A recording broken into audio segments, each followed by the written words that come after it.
listening to the Root of All Eagles podcast, where we break down the latest news about your beloved bird. Ladies and gentlemen, let's go! Hit it! And now, your host, James Webb. Fly, Eagles, fly.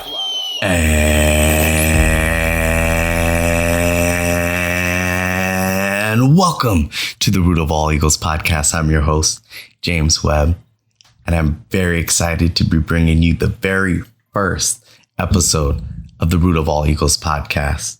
On today's episode, we're going to be breaking down the Eagles' loss to the Chiefs in the Super Bowl. Okay, enough time has passed. It's time to talk about the Super Bowl.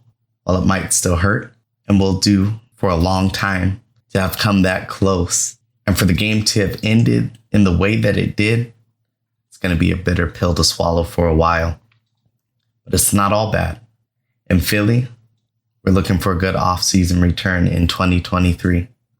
We'll cover all of that here on this podcast, including free agency and the NFL draft in the coming episodes. So make sure you stick around. Back in February 12th, State Farm Stadium in Glendale, Arizona. Man, it was looking so good. Had it not been for that fumble return for a touchdown, we'd have likely gone into halftime up by 17 points against the Chiefs, if not more. We had all the momentum in that game. I mean, we literally did exactly what we wanted to do on offense. But that play, that Hurts fumble, just put a dent in the momentum, just enough to allow the Chiefs to stay within striking distance. The Eagles had a great half. Jalen Hurts was finding his guys and evading pressure extremely well. In fact, one of the plays before the fumble stood out to me, with Hurts rolling out towards his right, seeing the pressure and spinning back out left to find Zach Pascal for a first down. That sort of play from your quarterback makes you feel comfortable for a moment. Like, hey, these guys can't touch us. We're actually going to win this thing, aren't we? And then, of course, the beautiful game that is professional football that we love punches you in the gut and reminds you just how cruel this game can be and how quickly things can change. Hurts played a sensational game. You couldn't ask for much more from your quarterback. But when he takes that hit and the ball gets knocked out, how often do you see those strip fumbles pop up so perfectly into the hands of a linebacker in stride? The Chiefs were so fortunate on that. Maybe they recover it, but typically it's bobbling around. And by the time they drive on it, the rest of the offense is there to at least avoid any major catastrophe. As we know, that wasn't the case for us, as that fumble got returned for a touchdown. But such is life, and the Chiefs get back into it in a hurry. But then look at how the Birds responded. A methodical drive took us all the way down the field, went for it on fourth down. Jalen Hurts converts and picks up a big run, then runs again for the touchdown, and we're back in front. Defense forces a punt with 90 seconds to play, and we're going down the field again to pick up 3 more points and head into the locker room with a 10-point lead. Now, ladies and gentlemen, I remember exactly where I was at halftime. I was at Buffalo Wild Wings with some friends, and I can remember sitting there at halftime, confidence through the roof, feeling sky high about the Eagles and how we were playing in the first half. I, in fact, left Buffalo Wild Wings at halftime, and I went home because in my mind, it was a wrap already. Man, was I wrong. During that halftime break, I knew that the first drive of the second half would be crucial to the outcome of the game. A Chiefs touchdown would mean they're back to a 3-point margin, and that spells trouble. If we could have held the 10-point lead and got the ball back, we could have extended the gap and maybe just put the game out of reach. But what happened? Mahomes and the Chiefs came out into the second half, flew down the field, and brought the game back to a field goal margin. Worst possible case scenario. And we had our opportunities to stuff them too. Third down, run play to McKinnon for a first down and more. Our defensive line started to get bullied by the Chiefs. The gaps for Isaiah Pacheco throughout the second half were far too big. And on the scoring play, Darius Slay just lost his man. I love Darius Slay.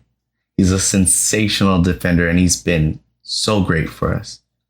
Really embraced Philly football, and I'm glad to see him come back. But that play is an Andy Reid special that's just so hard to defend. The Eagles are in man coverage on the outside and in the goal line situation. Any movement at all can cause confusion. So when Kadarius Toney motions across, you can see Slay point to one of his defenders to communicate the motion. However, what he then does is turns his attention away from Toney completely and gets caught staring into the backfield. Toney spins and cuts back outside, and he now has nobody covering him at all. While it's a great play call for the Chiefs and one of Andy Reid's top shelf coverage beaters, Slay should have never taken his eyes off of Toney until he'd seen him go across the formation. Wide open touchdown and a dagger to the Eagles. However, the offense continued to deliver, driving down the field and giving us another 3 points. And again, I couldn't say enough good about Jalen Hurts in this game. He might not have been called upon all that much in the playoffs. He managed those games without needing to perform anything heroic. But on the biggest stage, when it mattered the most, he was right there leading the football team. Back up 6, and that's when the punt return sunk me. Until that moment, you're kind of thinking, okay, for everything that's happened so far in the game, we're still up by 6 points and our defense is capable of getting a stop. But when you pin the defense within the 5-yard line, having barely been off the field for 5 minutes, the results were almost inevitable. What I will say is, how the hell did we allow the exact same thing to happen again? That's coaching. I'm sorry, but when Kadarius Toney was wide open for that touchdown, there needed to be communication of some sort to figure out how to defend that motion against man coverage. By all means, stick to man coverage. And I don't know what the answer is, but at least make the team aware of it. The very next drive down on the goal line, and they ran the exact same thing this time on the left side of the formation. This time it's Sky Moore, who had a very quiet season, but anybody can beat you on those motion plays. It's just personnel matchups and confusing the defense without giving them time to react. It's one of the great ways to create separation in the red zone, especially against good corners.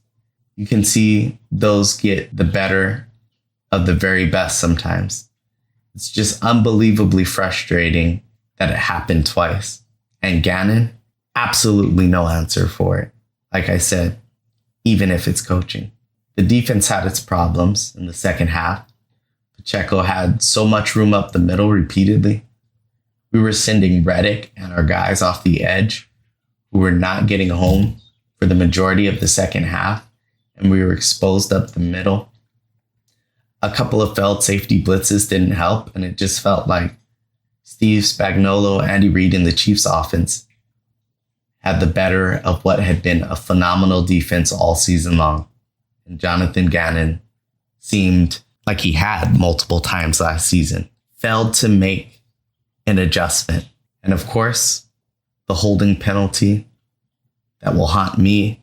I'm sure it's haunted you and will still haunt all of us, Philly, for a very long time. You can't call that there, man. On the big stage, in the final moments of the Super Bowl, you just can't call a bang-bang play like that holding. It ended the game in the worst way. Unforgivable. And I know James Bradbury came out and admitted that it was a hold, but that exact scenario happens 100 times in a football game. More than half of them go under the radar. In the Super Bowl, it's simply just not the time to start calling out those plays. not to mention all the missed penalties on the Chiefs.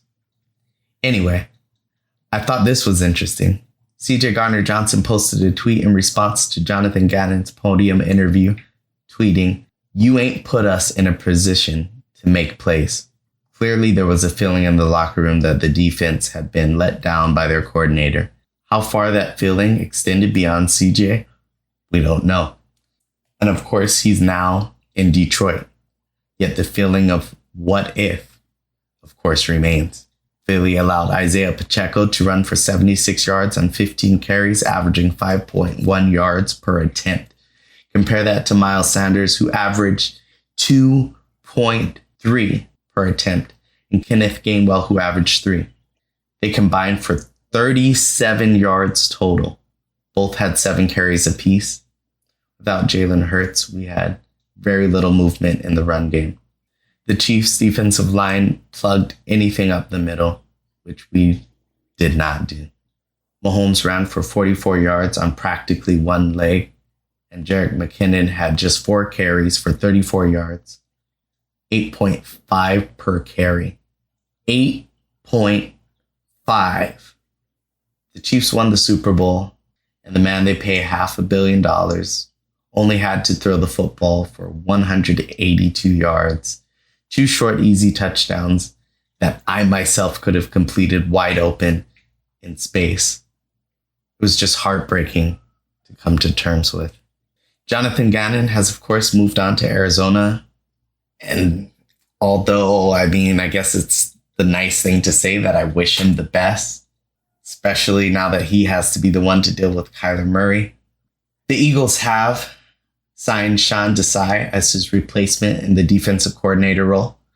Desai was with the Bears from 2013 to 2021, moving through the ranks into the defensive backs coach and eventually the team's defensive coordinator in 21. He was in Seattle last season as an associate head coach to Pete Carroll and now lands in Philly. We'll talk more about the new coaching staff in episode number 2. Tough end of the year, but it feels great to have been in the Super Bowl again. This is the second time in 5 years that the Eagles have been in the Super Bowl. Dallas, the past 28 years, hasn't even made it out of the divisional round of the playoffs. So when you're talking about success recently, and when I say recently, I mean over the past 20 years, the Eagles definitely, in my opinion, have something to be proud of. I just gotta laugh to myself a little bit. I remember back in 2017, the Eagles draft when David Akers came up, and he reminded the Dallas Cowboys fans that the last time that Dallas won a Super Bowl, that their draft picks weren't even born. Man, that was great content, by the way.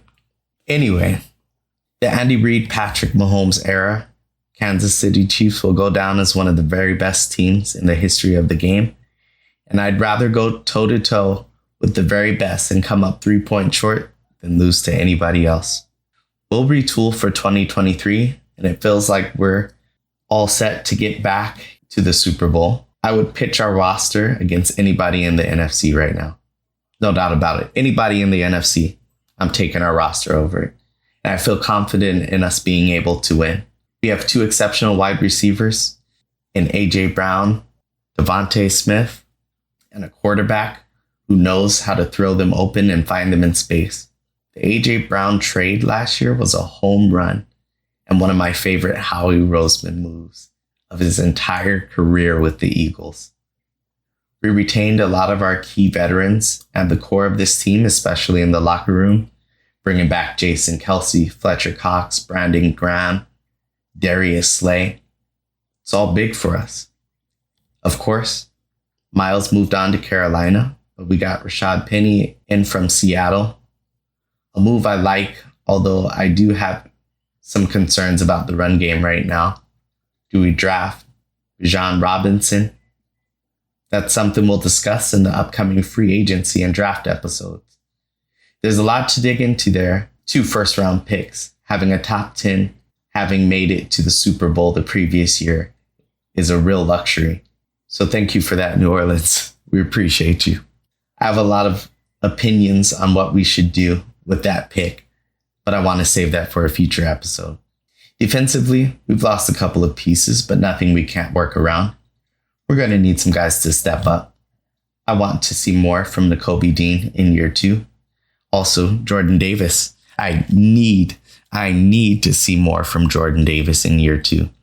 I don't think that Jordan Davis is a bad player, or even we can start the conversation of him underperforming his pick where he was drafted, because our defensive line was so deep last season. And let's be honest, how are you going to get much time when you're playing behind the likes of Fletcher Cox, Javon Hargrave, Brandon Graham, Josh Sweat? I mean, it's just hard. But one thing that I do realize is that Jordan Davis, when he was in, he was quietly effective against the run. Very, very effective against the run. We lost Hargrave. That's probably the big one. But again, everybody who left, we already have guys in the locker room that can step into those roles. We used our rookies sparingly this season, and they've had a year to learn. Now we need them to perform. And that's going to wrap up the first episode of the Root of All Eagles podcast. I appreciate you taking the time out of your day to listen to us. If you haven't already, please go ahead and subscribe to the podcast, and go ahead and like us on Twitter at Root of All Eagles.